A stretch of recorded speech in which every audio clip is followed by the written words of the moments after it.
कर्मण्येवाधिकारस्ते मा फलेषु कदाचन। गुणों के भेद के अनुसार ज्ञान, कर्म और कर्ता तीन प्रकार के होते हैं। गुण गणना में इनका जैसा वर्णन किया गया है उसे तू सुन। जिस ज्ञान से मनुष्य समस्त भूतों में एक ही अविनाशी भाव के तथा विविधता में एकता के दर्शन करता है उसे तू सात्विक ज्ञान समझ। जिस ज्ञान के द्वारा मनुष्य केवल अलग दिखाई देने वाले होने के कारण सारे प्राणियों में अलग अलग विभाजित भावों को देखता है उस ज्ञान को तू राजस जान।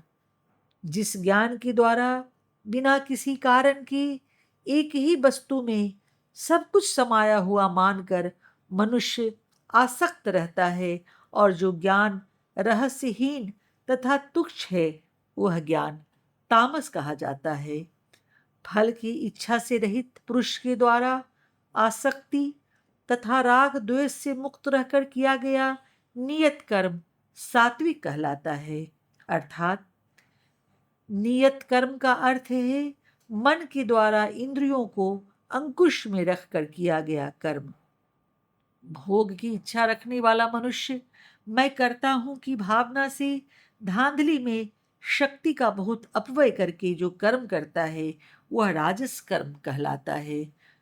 परिणामों का, हानि का, हिंसा का या अपनी शक्ति का विचार किए बिना मोह के वश में होकर जो मनुष्य कर्म प्रारंभ करता है वह तामस कर्म कहा जाता है। अर्थात इस श्लोक में आए हुए अनुबंध शब्द में परिणाम से अधिक गहरा भाव है।